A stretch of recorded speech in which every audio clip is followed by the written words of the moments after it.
Nidam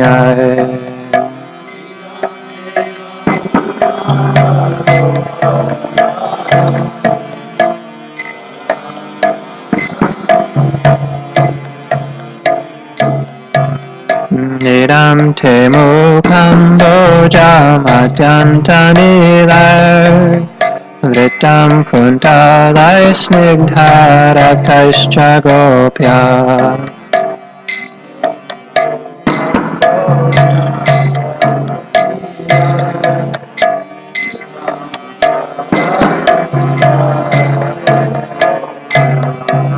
Muhoshtum vitam bimbaratadharame Manasya virastamalam lakshalabhay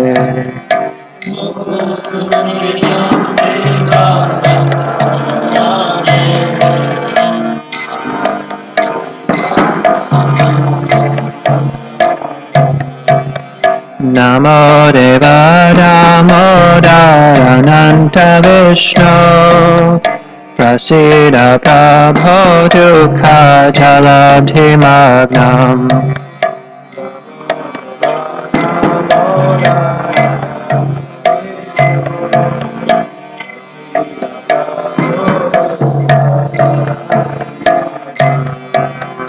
Kripadrishtivishchatirinam bhatano Grihane shamamagyam ekakshidasya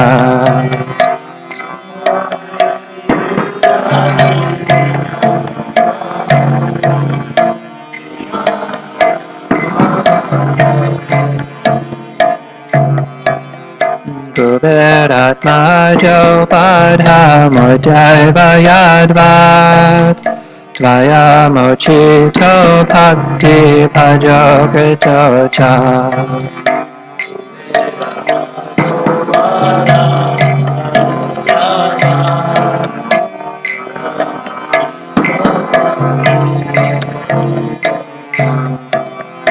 Yata prema bhaktim svakame prayachcha Namokshe graho mesti damodareha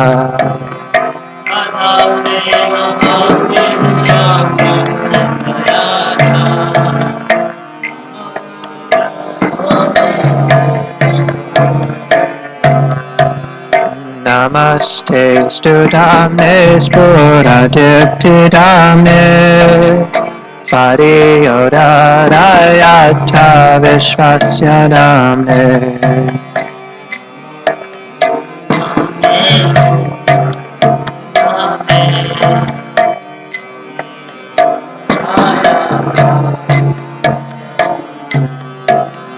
Namo Radhikaya Tvariya Priyaya Namo Nantavilaya Devaya Tubhyam Namo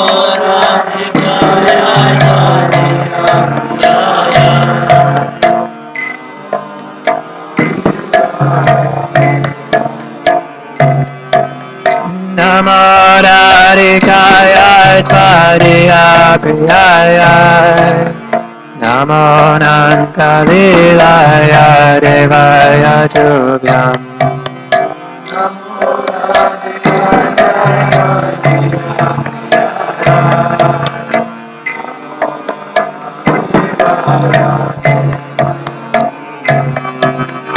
Hare Krishna, Hare Krishna, Krishna Krishna, Hare Hare, Hare Rama, Hare Rama, Rama Rama, Hare Hare.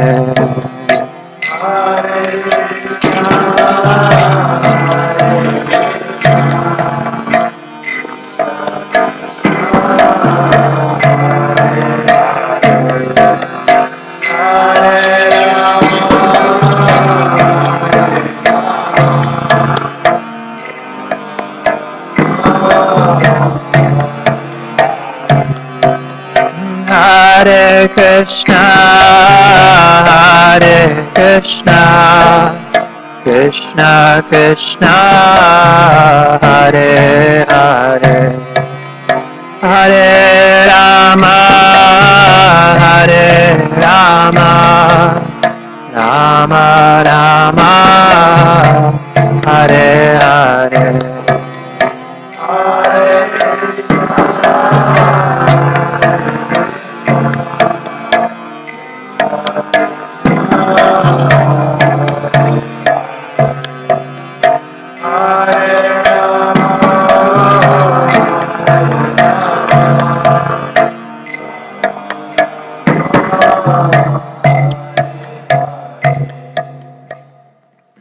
To the Supreme Controller who possesses an eternal form of blissful knowledge, who his glistening earrings swing to and fro, who manifested himself in Gokula, who stole the butter that the gopis kept hanging from the rafters of their storerooms, and who then quickly jumped up and ran in retreat in fear of Mother Yashoda, but was ultimately caught. To that Supreme Lord Sri Damodar I offer my humble obeisances.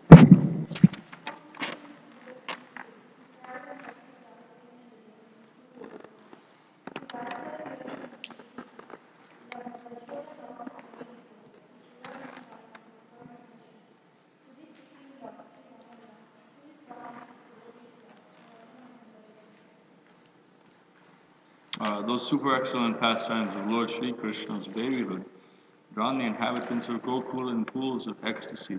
To the devotees who are attracted only to his majestic aspects of Narayan, Vaikuntha, the Lord herein reveals, I am conquered and overwhelmed by pure loving devotion.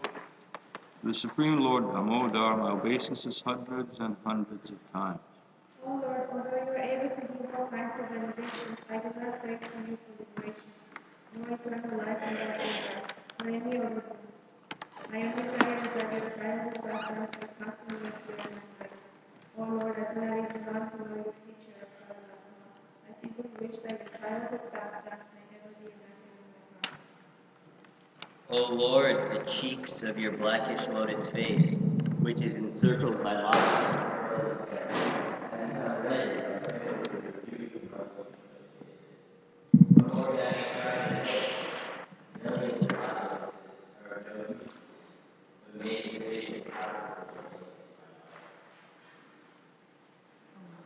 Vishnu, O Master, O Lord, please upon me. I am drowning in an ocean of sorrow and almost like a dead man. Please shower the rain of mercy on me, uplift me and protect me with your material vision. O Lord, the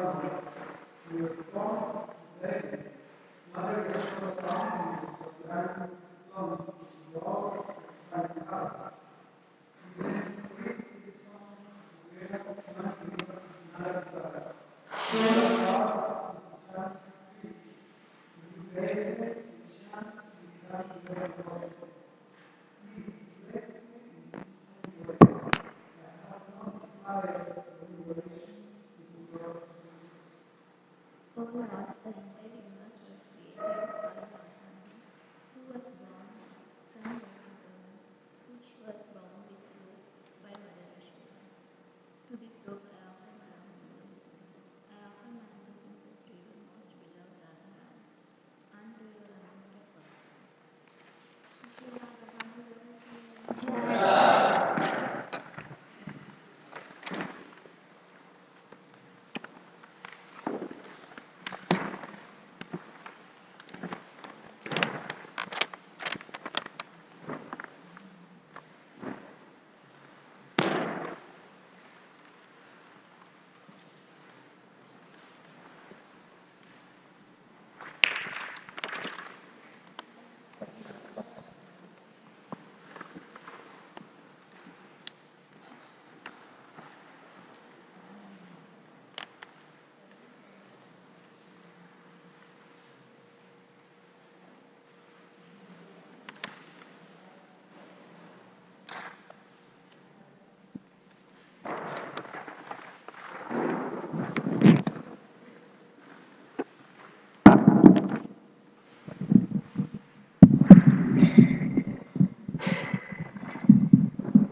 Om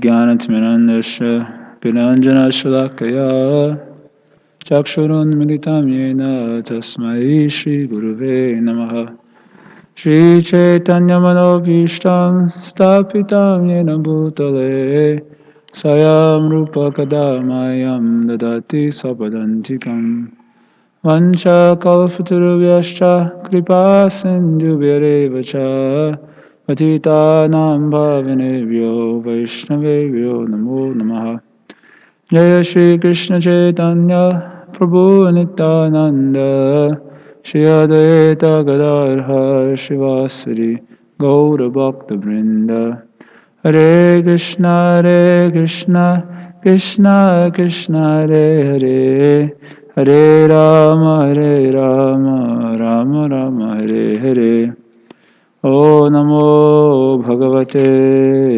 Vasudevaya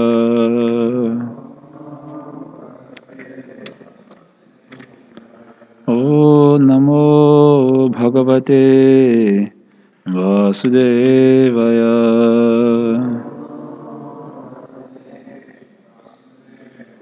O Namo Bhagavate Vasudevaya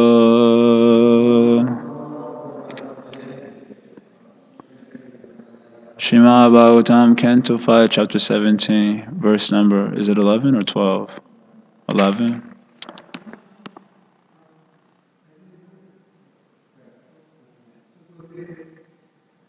Because you covered, yeah. Yeah, so it's 11 because alright, verse 11. Translation and purport by Srila Prabhupada Ki Jai. Among the 9 Varshas, the tract of land known as Bharatavarsha is understood to be the field of fruitive activities. Learned scholars and saintly persons declare the other 8 Varshas to be meant for very highly elevated pious persons. After returning from the heavenly planets, they enjoy the remaining results of their pious activities in these 8 earthly Varshas. Purport: the heavenly places of enjoyment are divided into 3 groups: the celestial heavenly planets, the heavenly places on earth, and the Bila heavenly places, which are found in the lower regions. Among these 3 classes of heavenly places, Bhoma Swarga Padhani, the heavenly places on earth are the 8 Varshas other than Bharatavarsha. In Bhagavad Gita, chapter 9, verse 21, Krishna says, Krinye Punye Martya Lokam Vishanti. When the persons living in the heavenly planets exhaust the results of their pious activities, they return to this earth. In this way, they are elevated to the heavenly planets, and then they again fall to the earthly planets. This process is known as Brahmanda Brahmana, wandering up and down throughout the universes. Those who are intelligent, in other words, those who have not lost their intelligence, do not involve themselves in the process of wandering up and down. They take to the devotional service of the Lord so that they can ultimately penetrate the covering of this universe and enter the spiritual kingdom. Then they are situated on one of the planets known as Vaikuntha Loka, or still higher Krishna Loka, Goloka Vrindavan. A devotee is never caught in the process of being promoted to the heavenly planets and again coming down. Therefore, Sri Chaitanya Mahaprabhu says, Erupe Brahmanda Brahmite Kona Bhagavan Jiva Guru Krishna Prasade Pai Bhakti Lata Bija. Among all the living entities wandering throughout the universe, one who is most fortunate comes in contact with a representative of the Supreme Personality of Godhead and thus gets the opportunity to execute devotional service. Those who are sincerely seeking the favor of Krishna come in contact with a guru, a bona fide representative of Krishna. The Mayavadis indulging in mental speculation and the karmis desiring the results of their actions cannot become gurus. A guru must be a direct representative of Krishna who distributes the instructions of Krishna without any change. Thus, only the most fortunate persons come in contact with the guru. As confirmed in the Vedic literatures, tat vignanartam sa gurum eva bigachet. One has to search out a guru to understand the affairs of the spiritual world. Srimad Bhagvatam also confirms this point. Tasmad gurum prapadyeta jignasu shreya uttamam. One who is very interested in understanding the activities in the spiritual world must search out a guru, a bona fide representative of Krishna. From all angles of vision, therefore, the word guru is especially meant for the bona fide representative of Krishna and no one else. Padma Purana states, a Vaishnavo gurur nasyat. One who is not a Vaishnava or who is not a representative of Krishna cannot be a guru. Even the most qualified Brahmana cannot become a guru if he is not a representative of Krishna. Brahmanas are supposed to acquire 6 kinds of auspicious qualifications. These are the 6. They become very learned scholars, patana, and very qualified teachers, patana. They become expert in worshiping the Lord or the demigods, yajana, and they teach others how to execute this worship, yajana. They qualify themselves as bona fide persons to receive alms from others, pratigraha, and they distribute the wealth in charity, dana. Yet even a Brahmana possessing these qualifications cannot become a guru unless he is a representative of Krishna, guru nasyat. Vaishnava Shrapacho Guru. But a Vaishnava, a bona fide representative of the Supreme Personality of Godhead, Vishnu, can become a guru even if he is Shrapacha, a member of a family of dog eaters. Of the 3 divisions of heavenly planets, Swarga Loka, Bhoma Swarga, is sometimes accepted as the tract of land in Bharatvarsha known as Kashmir. In this region, there are certainly good facilities for material sense enjoyment, but this is not the business of a pure transcendentalist. Rupa Goswami describes the engagement of a pure transcendentalist as follows: Anya bilashita shrunyam jnana karma janavritam anukulyena krishnanu shilanam bhaktir uttama. Quote, one should render transcendental loving service to the Supreme Lord Krishna favorably and without desire for material profit or gain through fruitive activities or philosophical speculation. This is called pure devotional service. That's the end of the quote. Those who fully engage in devotional service to Krishna just to please him are not interested in the 3 divisions of heavenly places, namely Divya Swarga, Bhoma Swarga, and Bila Swarga. Hare Krishna. So Krishna says in the Bhagavad Gita, A Brahma Bhuvana Loka Punaravartino Juna Mamupetu Konteya Purnar Janma Navidyate. Krishna says from the topmost planet in the material universe, that's called as Brahmaloka, all the way down to the lowest planet in the material universe, that's called as Patalaloka. Krishna says all of them are places of misery. What is the reason? Yeah, because they're material. What's the reason? Because mrityu samsara vartmani. Because repeated birth and death take place there. And therefore, they're all places of misery. Any place where one is threatened by death cannot be ultimately a happy place. And the Srimad Bhagavatam gives an example of well, it gives a couple examples. Well, the Bhagavatam gives one example and the Purport gives another. The Bhagavatam gives an example of a man who is sentenced to death, and before he goes for death, he's given like a Last Supper. So can you enjoy that Last Supper? This is I've told many times. If you are sentenced to death, so before they execute you, they bring all your favorite preparations. Pineapple halava. Sean likes pineapple halava. They bring you all your favorite preparations, and then after can you enjoy that? After you finish your meal, then you are sent to be executed. So obviously it would be very difficult to enjoy. Every bite would be a source of misery. Similarly, if you are, suppose one, what do they call it? Guillotine. Bhagavatam gives an example also. Is swinging over your head by a thin thread that is slowly unraveling. Could you peacefully eat your prasadam underneath that guillotine? It'd be very difficult. So death is like this. At any moment it can strike. So therefore Krishna says all of the places in the material world are miserable. Although there are different facilities for enjoyment on different places, we're hearing about 3 types of swargas or heavenly regions. One is in the upper planetary system, that's called Divya Swarga.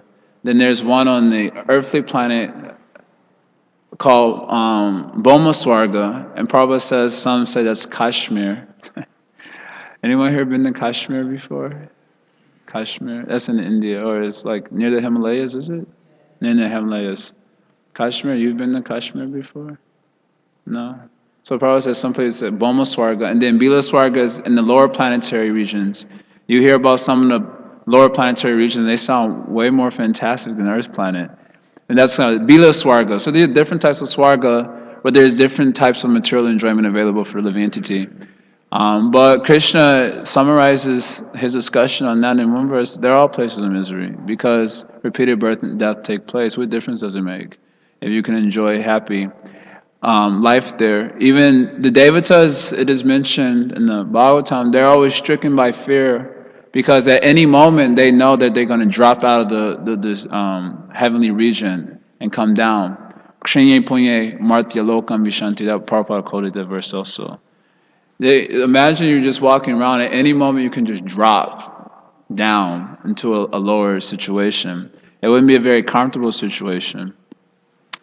So in that way, Krishna gives a summary. All the places in the material world are miserable due to repeated birth and death. Although it's such a simple point, it is actually hard to realize. Krishna says in the very previous verse to the verse I just quoted from Gita, I don't remember it, Mamu petitu konteya dukhalayam ashashvatam. What is that?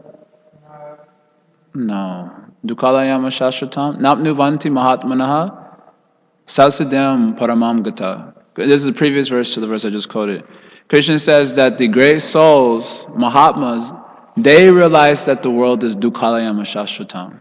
That it is a house of misery, Dukkha Alayam, like Himalaya. Himalaya means the home of snow.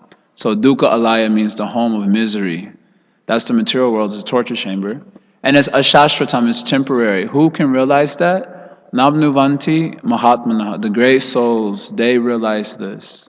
So although anyone can actually perceive it, anyone can understand that the material world is temporary, anyone can understand that it's full of misery. Although in America they tend to have a little bit tougher time because they may not be perceiving like the typhoon situation or the war situations and so on. But by a little bit of observation, one can see the temporary nature of the material world. And one can see the miserable situation in the material world, but that usually doesn't stop jivas from pursuing it with full enthusiasm. So that means it's actually very tough to realize it. It's like saying, I know that's a mirage, and then running after it. You know, I know this is a mirage, but you start running after it. That is, of course, what we call foolishness, but that's what's going on in the material world. You can see that it's actually temporary, and yet when a very dear sense object comes before you, you run after it. So therefore, Krishna chooses his words very nicely. He says the Mahatmas, they actually realize the nature of the world is Dukhalayama Shashvatam. Others may be knowing about it, but only the great soul can actually understand it. Therefore, he stops pursuing it, and he pursues Krishna. Samsadim Paramam Gataha. He attains complete perfection by attaining the lotus feet of Krishna. So that's the summary of the material world being discussed here. It was actually discussing the different places of material enjoyment. But Prabhupada says he focuses more on the person who's trying to get out of that situation after ascertaining its futility. How does he ascertain the futility of this wandering up and down the material world? How does he understand? Yeah, by hearing. How does he understand? Mercy of Guru. Hearing. Yes. How does he understand?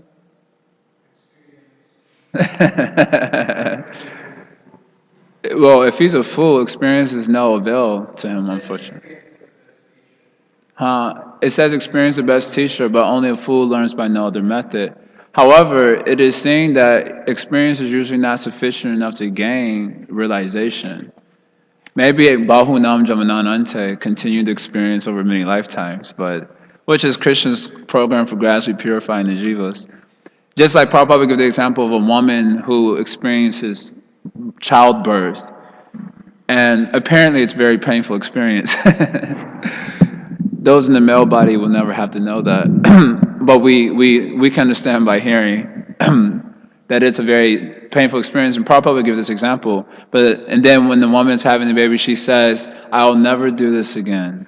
I'll never do this again." And then she has another child and another one and another one. So experience doesn't seem to be good enough. How does one understand that the material world is useless? Of course, you've given part of the answer. And you said hearing, he said guru, so I guess you hear from the guru. How do you understand that the material world is a useless place? Prayer. How does that answer my question? How do you understand the material world is a useless place? By examining. What's your answer? Okay, what's your answer? They gave part of the answer, it's true. I'm just looking at the verse. If you're fortunate, you understand. Bhagyavan Jiva. Understand? Erupe Brahmanda Brahmite Kona Bhagyavan Jiva. The living entity is wandering up and down if he's fortunate. Understand? He can understand this. And how does he understand? Because he hears from the Guru. He hears from the Guru. Of course, in order to make that hearing effective, he has to be receptive. So it is mentioned, Tasma Gurum Prapadye Tak Jignasu Shreya Uttama. He has to be receptive. If he's fortunate, either by prolonged experience over many lifetimes or by the process of hearing, he comes to realize the futility of the material world. That realization allows him to be receptive to higher grace. And otherwise, he cannot receive the message. One who is too attached to the material world, he will not be able to hear anything. Everything the spiritual master will speak will help to direct our consciousness towards the supreme reality, the spiritual reality.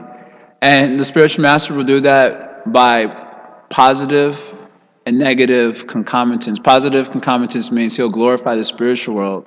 Negative concomitants is he'll criticize or point out the negative aspects of the material world. And by both process, he tries to guide our attention towards the spiritual world. So if one is too much attached to the material world, when he hears the criticisms of the material world, he does not appreciate. And because of his attachment to it, he doesn't appreciate. Especially when it comes to certain critiques, like on our attachment to opposite sex, or particular critiques that really tend to pinch the conditioned souls. But those things are, of course, ultimately meant to direct our attention towards the spiritual reality. So Prabhupada spends most of the purport discussing who's a bona fide guru. Who's a bona fide guru?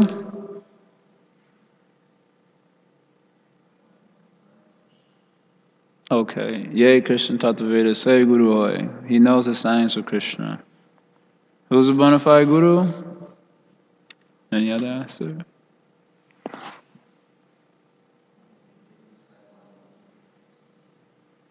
Okay. Any other answer? Shabda, what does that mean?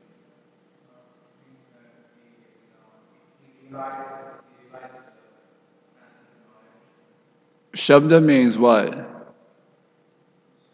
Sound vibration, yeah, it refers to the scriptures. Shabda Parecha Nishnatam. He is learned in the Shastra.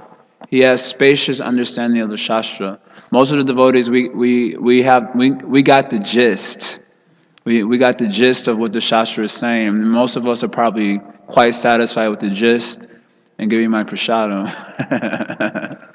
But the Guru Shabda Parecha, he has spacious understanding of the Shastra, by which he is able to remove the doubt of the disciple.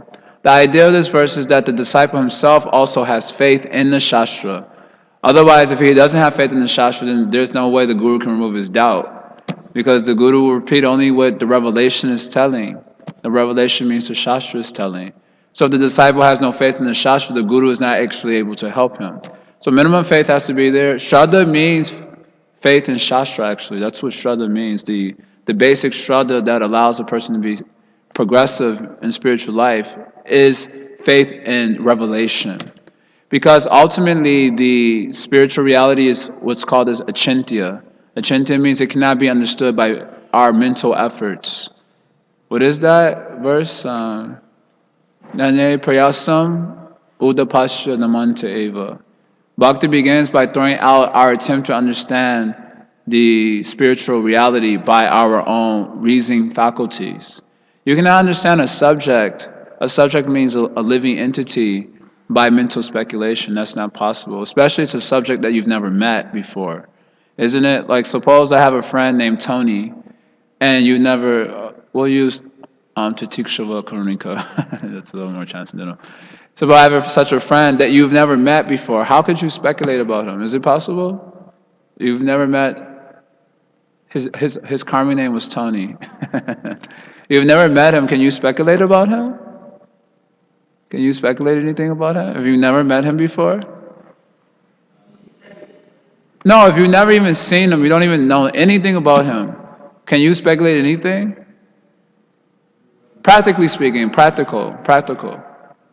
Can you speculate?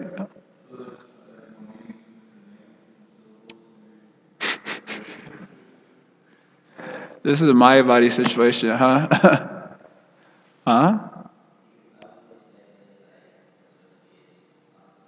No, you have no associates, nothing. Will you speculate?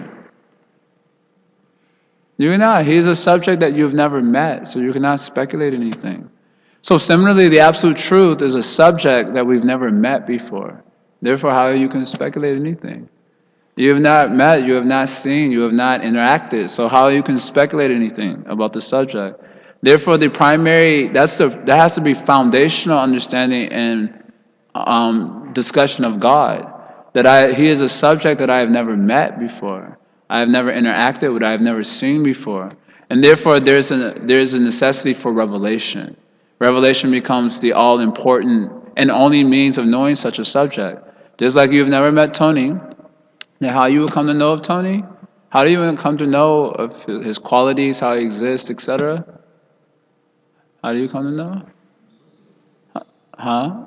It is revealed to you. Either you get a direct revelation from Tony himself, he says, "Here I am," or someone is reveals some information about Tony. Otherwise, he's a subject that you've never met. You cannot speculate. So God is a subject, a living entity that we have never met. And therefore, how can we speculate about him? That is not possible. Therefore, revelation of who he is, that's called Shastra, or it is called a saintly person. They are all important in our pursuit and spirit, the absolute truth. What is that? Tavidi pranipatena paripashana sevaya upadek te jnanam jnaninas tatudarshi. You know what tatudarshi means? He is seeing the truth. Absolute truth means Krishna, Brahman, Paramatma, Bhagavan. He is seeing the truth. So therefore you have to approach such a spiritual master who is seeing the truth. He represents Krishna because he's seeing Krishna. He's associated with Krishna, he's interacted with Krishna. And therefore he's a devotee of Krishna. Naturally. So then Prabhupada spends a lot of time on that. He's a representative of Krishna because he's devoted to Krishna. So even if one is learned, Brahmana, qualified in, there's 6 aspects of a Brahmana. Patana, Patana, Yajana, Yajana, Patigraha, Dhana. You know what those means? You remember from the purport?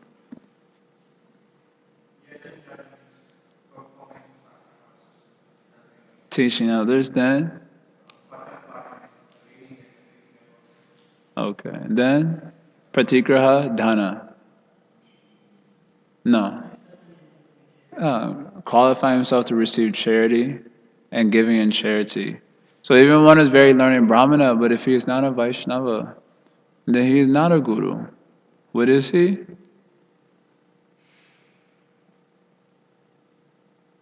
What is he? Not a guru. Huh? A caged animal. Wow. That's heavy.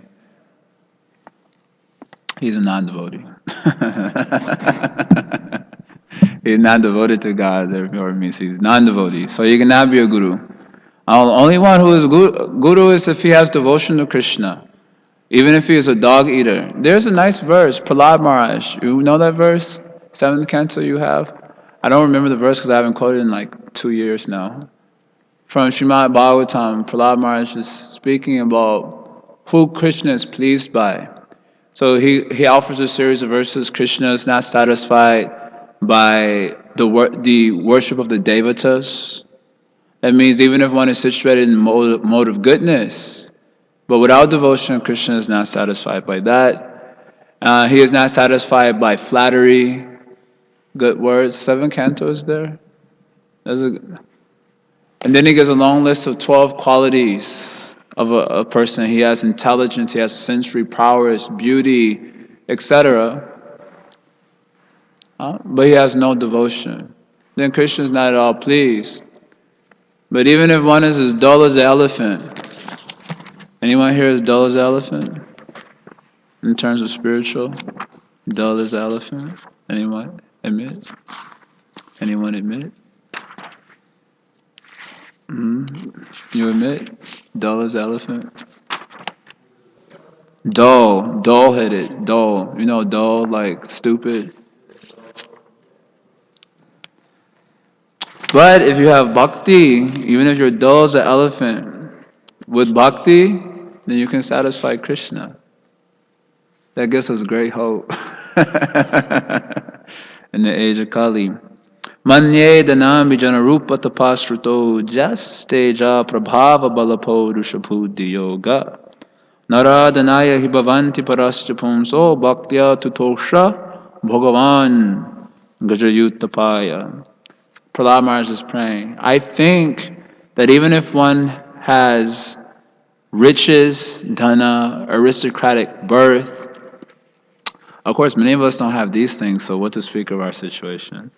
You have beauty, your austerity, learned, sensory prowess, teja. What does teja mean? Yeah, like effulgence.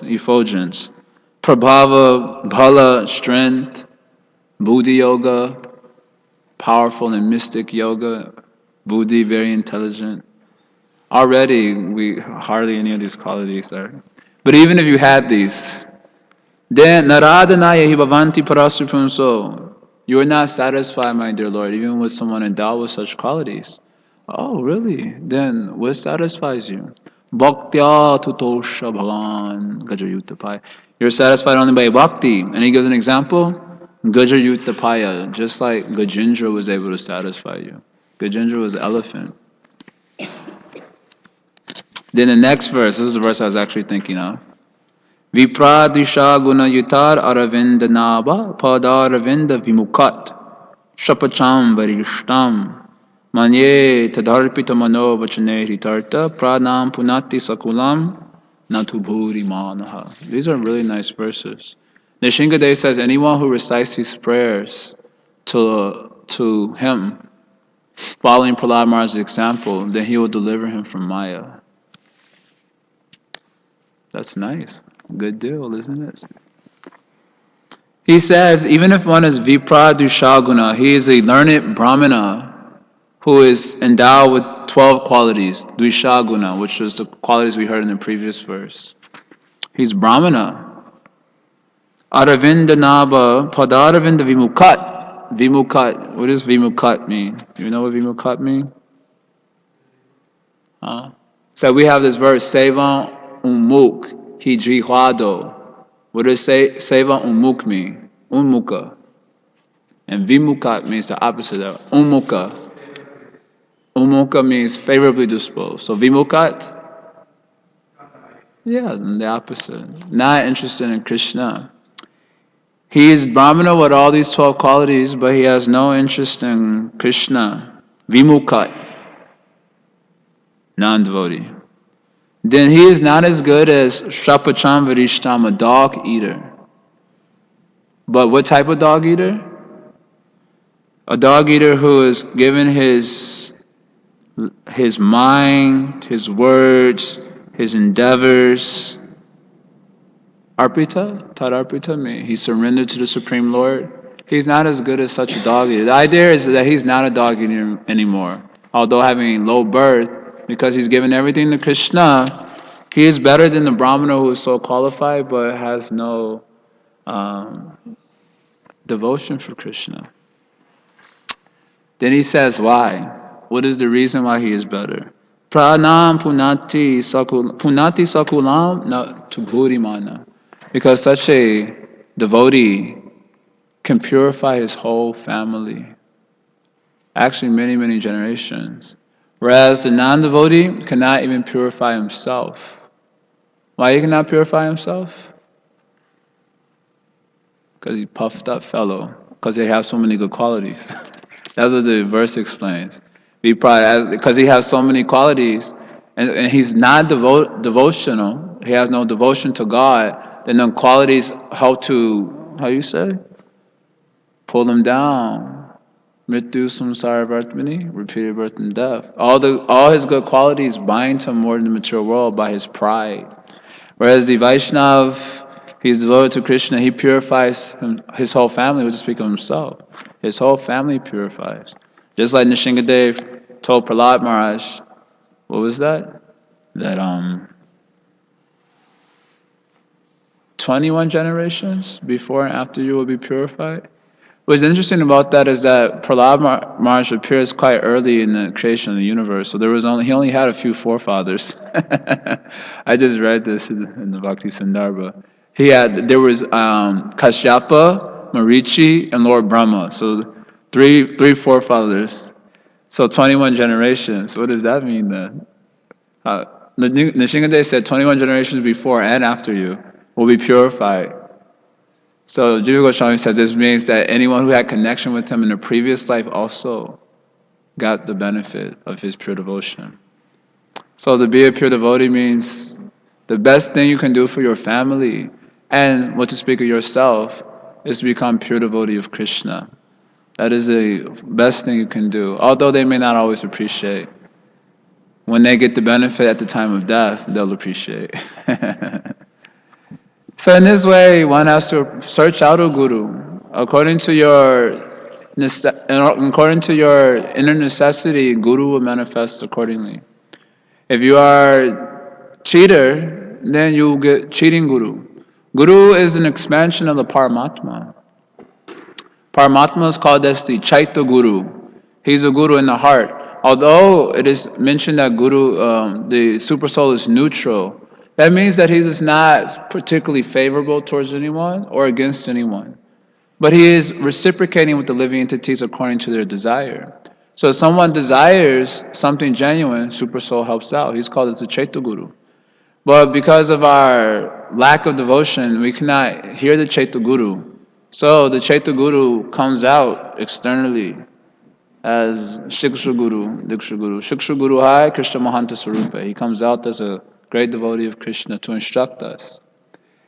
And it's mentioned that only by the help of the Guru in the heart can you recognize the Guru from without. So many times people have this question, how do I recognize who is Guru? Many times this question is coming up.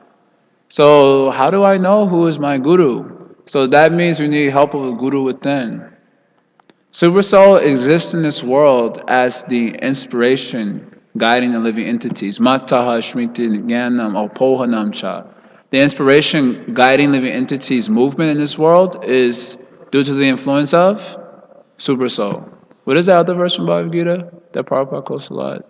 Ishvara Sarvabhutanam Hirdesha Arjuna Tishati Brahmayam Sarvabhutani Jantra Rudhani Mayaya. The living entity is situated on a jantra, the machine of the material body, the material energy. And Krishna is situated in the heart of that living entity, is guiding his movements. So Krishna is the inspiration moving all the souls in the material world. He's the inspiration for every activity happening in the material world. Otherwise, the living entities wouldn't know what to do. They couldn't do anything, in fact. So he is a guru in the heart, and he manifests externally according to your desire to have something genuine. So if you want something genuine, you should be able to get it sooner or later. One need only try to root out insincerity in his heart.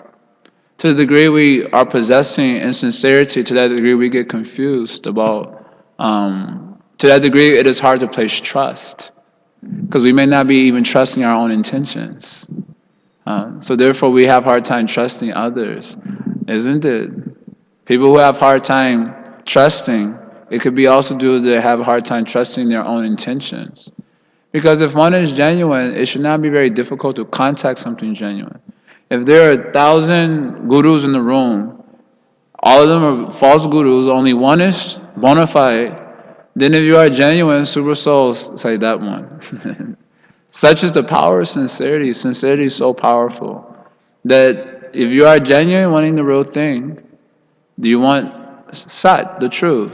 Then room full of 1,000 gurus, all are false gurus, only one is genuine. Super soul will guide you, that one. So one needs to root out one's own insincerities as mentioned. And then Guru appears before you. Of course, Guru manifests in many forms. So that gets a little challenging when we're not mature. When there are Diksha Guru, and there can be so many Shiksha Gurus who all guide us on the path back home, back to Godhead. So we have to trust our aspiration for truth. Or not that we have to trust, but we have to, how you say? Seva Mokhi You have to nourish our aspiration for truth. Then many gurus may appear to you in one lifetime to guide you back home, back to Godhead, and you will be able to immediately recognize them on account of your own, on account of the super soul helping you to recognize that due to your own aspiration for truth. If you only see guru in terms of the bodily form, then you will be misguided. You will be misguided. Therefore, we have to want the truth severely.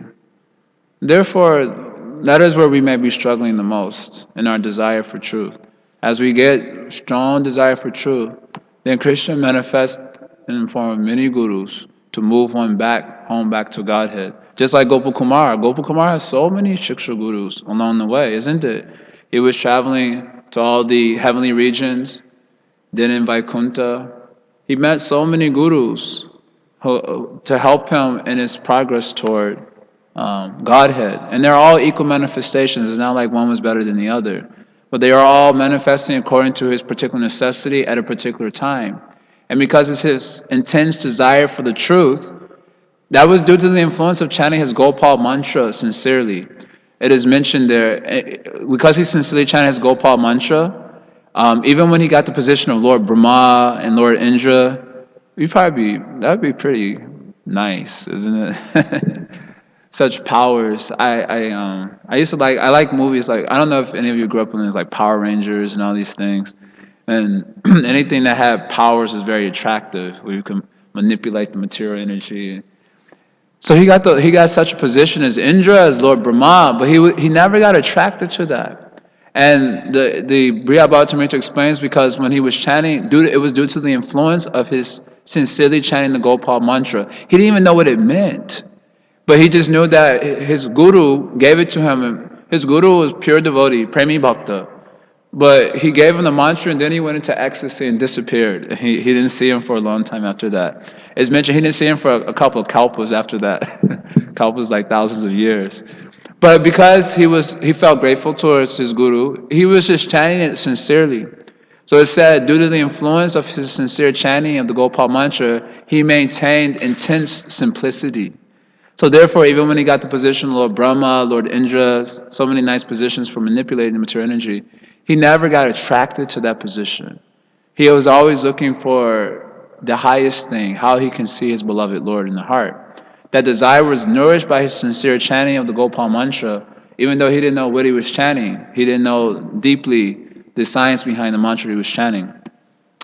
So in a similar way, as we sincerely chant Harinam, and associate with the sound vibration of the Shastras and thus nourish our desire for truth, then many gurus will manifest in your life to guide you back home, back to Godhead.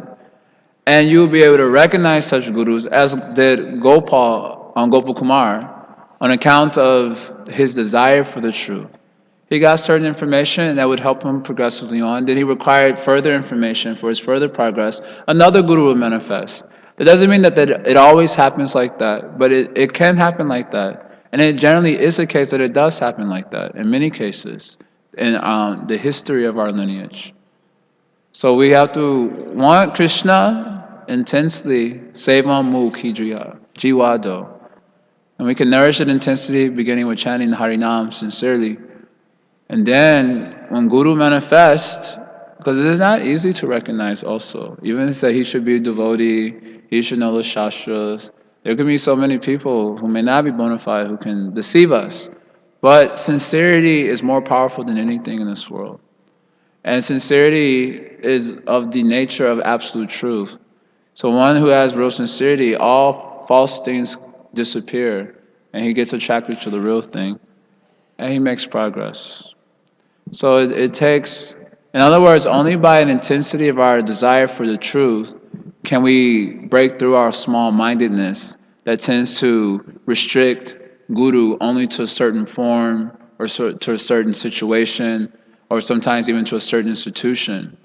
Only if you desire the truth will you be able to become broad-minded. That doesn't mean immediately you'll become broad-minded. So don't think, yes, I like this man. Now I am broad-minded individual. I'm wanting the truth. And that way you'll be hearing from everyone, you get lost. You'll become lost in the ether, like a riven cloud. But it is a fact that our inner necessity should be expanding as we grow in Krishna consciousness. It is not that it stays static. It should be what is taking place in our heart should be dynamically increasing as we're moving forward in Krishna consciousness. So then, according to our necessity, it may be required to receive a particular type of guidance at a certain point in your Krishna consciousness for further development, according to your necessity. And only if you desire the truth will you be able to break through the hemming, let's say, of the previous conceptions that were useful for you at one point, but which may now be a form of restriction for you at another point in your development. These are, of course, subtle points you'll come to realize them as you grow in your own Krishna consciousness. But this is how you come to recognize Guru. Tasma Gurum Prapadeta Jignasu Shreya Uttamam. Everything is in that second line, Jignasu Shreya Uttamam. How intensely are we inquisitive about our highest potential as living entities? Then you get Guru accordingly. You can recognize. Are there any questions? I talked too much today. It wasn't meant, but Om Tat Sat. Hare Krishna. Thank you for your class. The contradiction one runs into in his spiritual life is that as he notices his aspirations for the truth growing, becoming more significant and becoming higher, at the same time he sees that I'm actually very offensive, or that I'm very, very unqualified to even have such aspirations. And that creates a sense of, it's it makes you wonder if your aspirations are realistic. So what to do about that? Well, how can I be sincere if I'm offensive? That's basically what you're saying, right? If you see yourself so offensive, then you may question your own sincerity. Well, are you offensive on purpose? You're offensive on purpose? You commit offenses on purpose? So how is it? Of course we are offensive, because we're ignorant.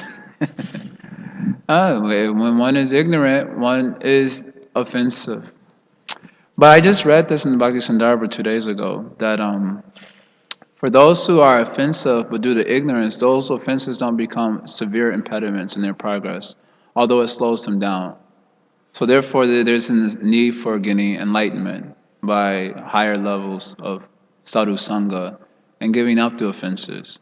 But those who are having knowledge by which they can discriminate, and they are offensive, then those type of offenses create gigantic blockage. So if you receive, in other words, those who have knowledge, they're in a position of greater responsibility because they have the ability to discriminate. So if they commit offenses even after that, then those offenses become greater impediments in their progress. Although nothing can stop the progress of bhakti ultimately because it's inexhaustible. Krishna says it's avyayam in Bhagavad Gita. Susu kam kartum avyayam. Avyayam means it's imperishable. But it can severely slow it down if you're having discriminatory knowledge and committing offenses. But if one is doing so out of ignorance, which is a type of anartha actually, just out of ignorance doing offensive things, that will slow it out, but it won't create major impediments. So one need not doubt his sincerity.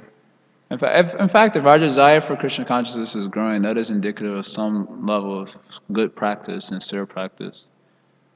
In fact, one of the Jiva Goswami gives 5 indications that 5 results of offenses, and I can't remember all of them. But one of the results of offenses, the first one is crookedness develops in the person. The second, another one that wasn't the second one mentioned was pride on account of whatever devotional service is doing. He's proud. Then that means his practices are offensive. Therefore, he's becoming excessively proud instead of the opposite.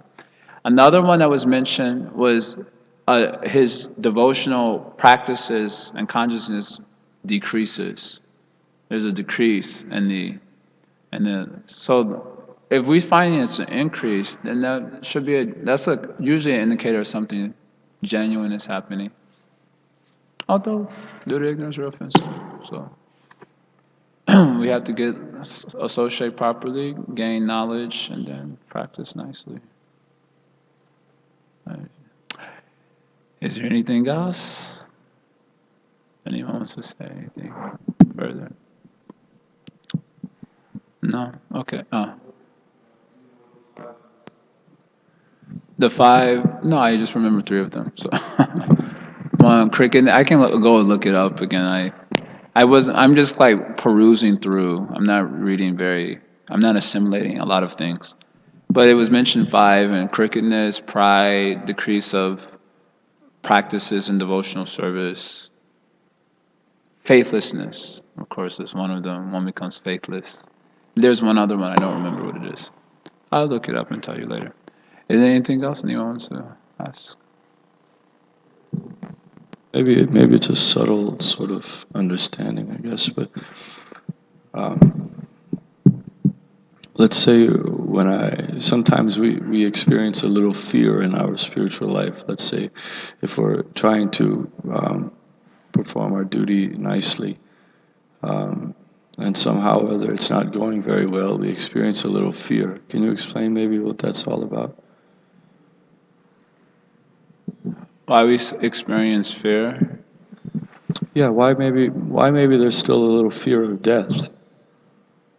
Oh, well, that type of fear like fear of death, that's due to absorption in the temporary. That means the body concept of life. This verse is there. Bhayam dutiya binivesha taschad ishare pe tasha viparyo ashmitihi maya yato buddha abhajaitam bhaktya ki yesham Gurudevatatma comes here too.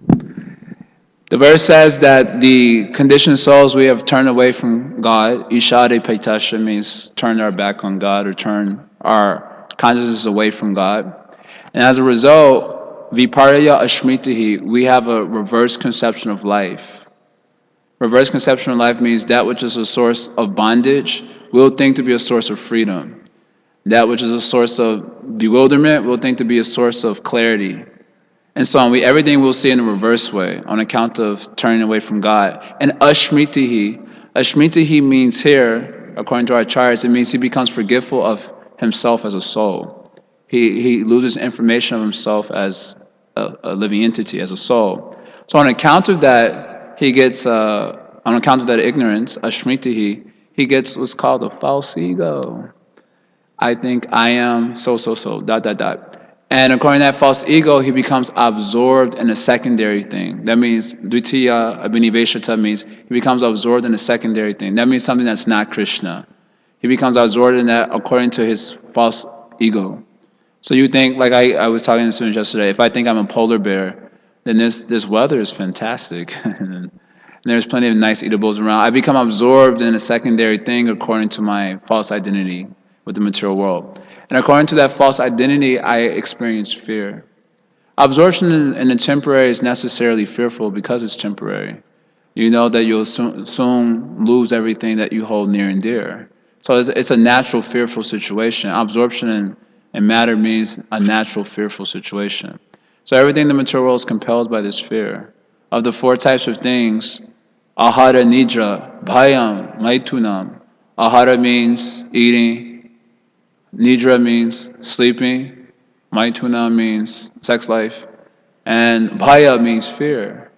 We usually say defending, but it means fear. Fear is the main thing compelling living entities in this material world. Fear of not being accepted or fear of being rejected in a certain social situation or by a family. Fear of not meeting expectations of many other persons. We have so many types of fears. This is on account of absorption in the body, according to Bhagavatam. So it's due to Maya. Yamaya yato. Yamaya yato means it's due to Maya. So how you get out? Buddha abhijaitam. If you're intelligent, Buddha, if you're a smart guy, then what do?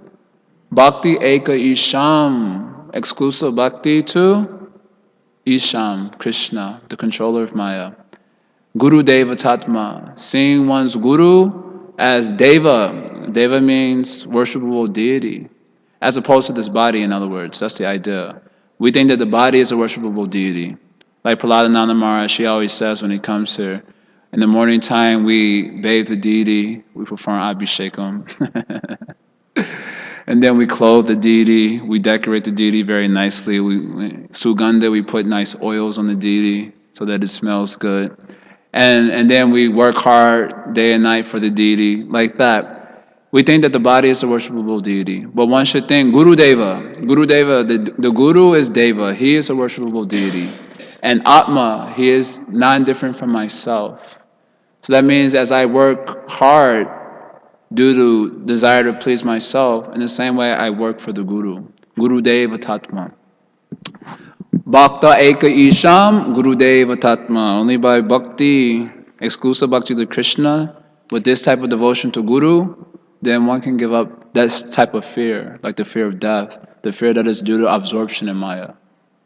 Now, when you enter into the realm of devotional service, fear can play a healthy role too, like fear of committing offenses. But that shouldn't be the absorption point.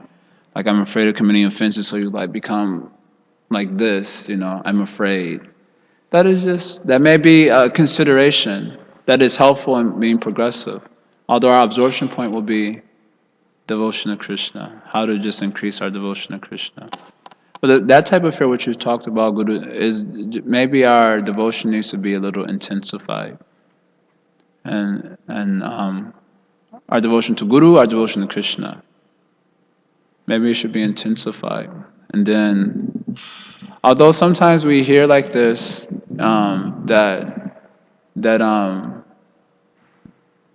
sometimes we hear like this that we don't need to do so much because ultimately, Guru, Prabhupada, Krishna, they will take us back. They're going to open the door for us and so on.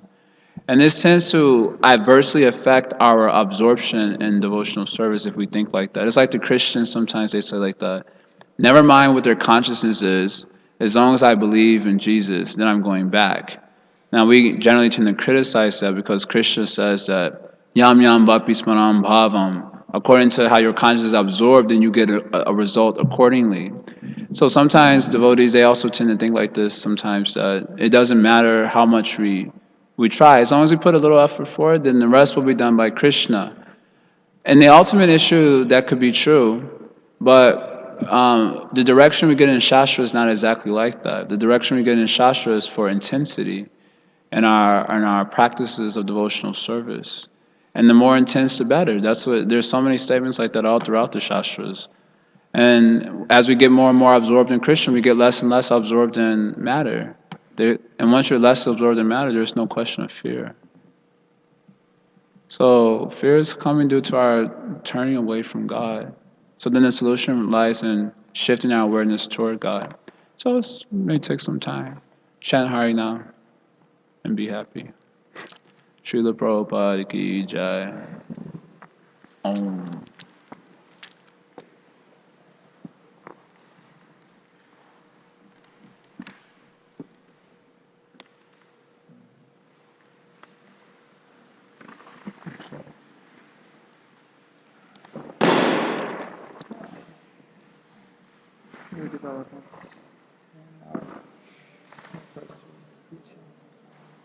With the Christian lunch thing? But I heard it's not that big a deal because Rasika Manjari has. Hopefully. Oh, she doesn't have? We have